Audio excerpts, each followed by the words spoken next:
What's going on, people? So in this video we're going to take a look into the 5 habits that I think every day trader should have. Let's jump straight into the video. So kickstarting off with number 5, stay off social media during the sessions. Personally, this is something that I'm really working on. I'm pretty useless at just staying off socials while the sessions are actually happening. You know, sometimes what I'll do, I'll just sit there and I'll be like, okay, well, you know, I don't want to be just constantly staring at the chart. So what I'll do is I'll go on my phone, or I'll play a game on my phone, or I'll, you know, go on socials and just scroll through Instagram, XYZ, right? That kind of stuff does happen, and I'm sure that it all happens to you guys as well. This is something that I'm really trying to avoid doing while I'm, you know, within the trading sessions. What I've done to combat that is I've actually gone into my phone and there's a section called focus, right? And basically what you can do is you can just set like specific people, you know, on messages or specific notifications to come through on your phone. So the only things that I really have is my Discord chat, so I can obviously speak to my students. I have TradingView, so obviously, you know, I can get my alerts. And then I just have, you know, family, which, you know, if they really need me in an emergency, then obviously they can contact me through, you know, through the focus. Another bad thing about being on socials while you're, you know, in a session is what you're going to do is you're actually going to see other people getting into positions, right? People are going to post their positions and be like, oh, look at this, you know, I'm in a great position. And then you're going to start questioning, why am I not in this position? Ultimately, the only reason that you're not in the position is because you didn't do the analysis or it didn't fit your plan. And if it doesn't fit your plan, then you shouldn't really be in the trade anyway, right? You know, you haven't done the analysis, you haven't, you know, done the work to actually be in that trade. So, you know, you need to sit back and say, okay, well, this is actually fine because I'm now waiting for my plan to play out so I can actually get into my own position, right? This is where, you know, it's never been so obvious that this is just like a you versus you game, right? You know, no one else can place these trades for you. No one else can do all the work for you. You need to sit here and do the work yourself. You're going to end up losing focus if you're constantly sitting on socials. And same again, this is something that I've found very apparent recently. And ultimately what you're going to do is you're then going to start missing the positions that actually do fit your plan. It's also good to just take some actual time off socials, right? We spend so much of our lives actually on socials, whether you're watching Instagram Reels, whether you're, you know, scrolling Instagram, whether you're watching YouTube, whether you're going on Facebook, whether you're, you know, there's so many different things that we can just consume all of our time with on these social platforms, right? Now, actually taking some time off the social platforms, it can't kill you, right? Actually just set some time away, right? And put it as like working blocks. Okay, so this time I'm not going to use my phone. This time I'm not going to use Instagram. I'm not going to use Twitter. I'm not going to use Facebook. I'm not going to use all of these platforms, right? Just take some time off. You'll see some massive benefits. Coming in at number 4, we have journaling and case studies. One way that I really like to do this is what I will do is if I've missed a session, or if I haven't, you know, actually traded the session, or even if I have traded the session and I've missed some positions, what I will do is I will go back into the charts and I will bring the replay tool in, as long as obviously you have the replay tool. And then I will just pretty much, for me personally, I'm going to stay on the 15 minute. I'm going to, you know, identify my POIs. I'm going to find where I want to be trading from, right? And then I'm going to start dropping down to the lower time frames and looking for potential entries. Now, if you don't have Pro, then what I would recommend is actually you can jump into the charts here, right? And then you can pretty much just use like this, right? So you can use the right side of the chart to actually, you know, be your back testing, right? So what you can do is then go onto the 15 minute, right? And you can just scroll to the left, and then you can go, okay, well, this is my area down here. And then pretty much what you can do is actually just press, you know, the right button, and then it will bring you one candle at a time.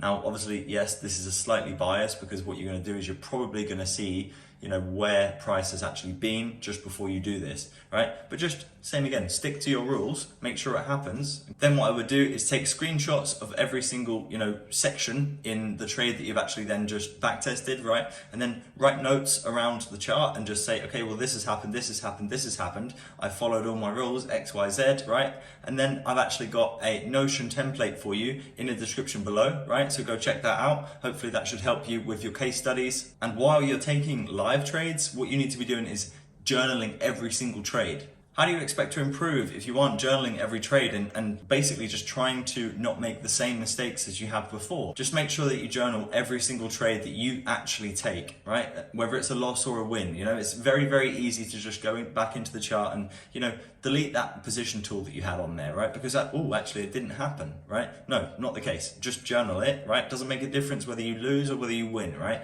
This is something that really needs to be eliminated in trading is, you know, whether you lose or whether you win. The only thing that really matters is, did you follow your plan? Coming in at number 3, wiping your charts clean. I think it's super underrated to actually wipe your charts completely clean, because ultimately what you've done is you've spent so much time, going through your chart and making it all pretty and putting all the lipstick over it and doing all of this good stuff, right? But actually what you're doing is you're not keeping up to date with what is actually going on. You're not keeping your mind fresh with what's actually happening. And obviously what you need to do is you really need to just be adaptable. So personally for me, I completely wipe my charts every single 2 weeks. You could even do it, relatively sooner than that. You could do it every couple of days, right? You could do it every week, okay? Something along those lines is really gonna actually help you out, because what you're actually doing then is you are going to, wipe everything off, and you're gonna have a fresh, clean mind about what is actually happening on the chart. And then it's actually going to force you to build that narrative, build that understanding around what structure is doing, what are the POIs doing, right?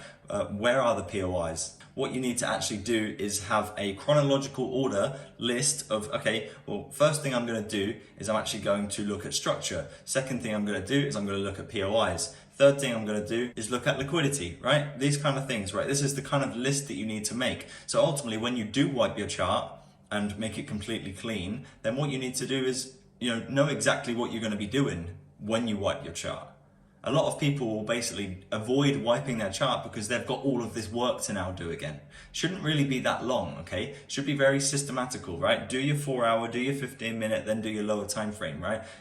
That's it, okay? Do that for the structure, do that for the POIs, then do that for liquidity, okay? Simple, okay? That's your process. Coming in at number 2, exercise. I have a weekly workout routine. So basically when I wake up in the morning, I'm going to do my workout, right? So Monday I will have a specific thing, right? So for me personally, Mondays I do core. Tuesdays I do upper body. Wednesdays I do lower body. Thursdays I do upper body and core. And Fridays I also do lower body and core, right? This is my basic routine. This is basically what keeps me disciplined to actually, be able to continue and actually exercise every single day.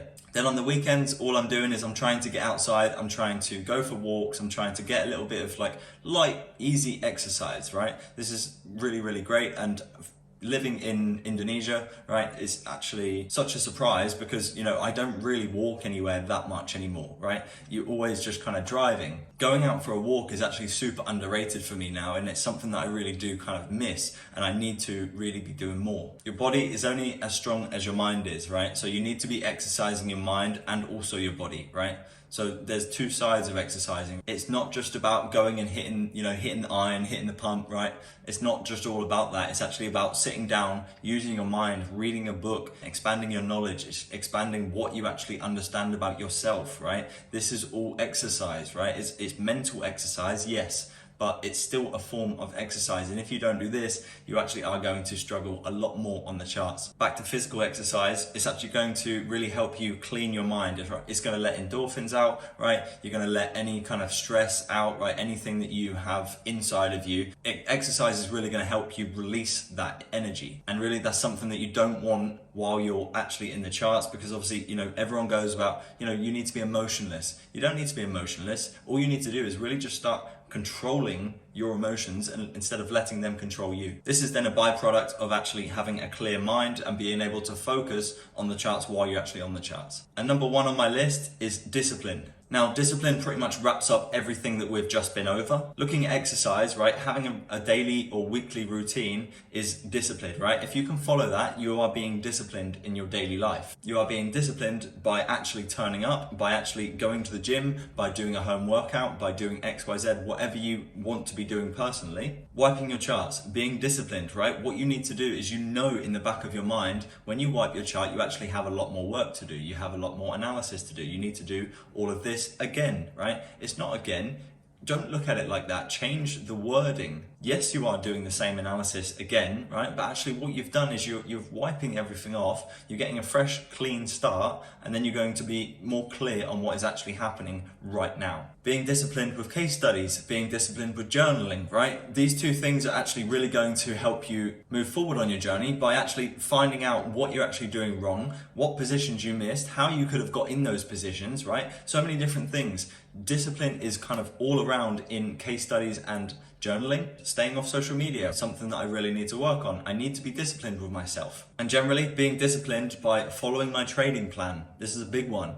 I even fall victim to actually not following my training plan sometimes, right? It does actually happen, but what you need to do is you need to, okay, I need to take a step back. Think about what I'm doing wrong, and then actually get back onto the charts once I'm, refreshed, once I've gone for a walk, once I've taken some air, right? And cleared my mind, done some exercise, done whatever to be able to get me back into focus. And following on from that, actually stopping trading, right? Actually realizing that you're doing these things is then being disciplined. Because what you're doing is you're understanding that, okay, well, maybe my emotions are taking over. Maybe my emotions are hijacking me. So unfortunately, we can't stop emotions, but what we need to do, same again, is control them.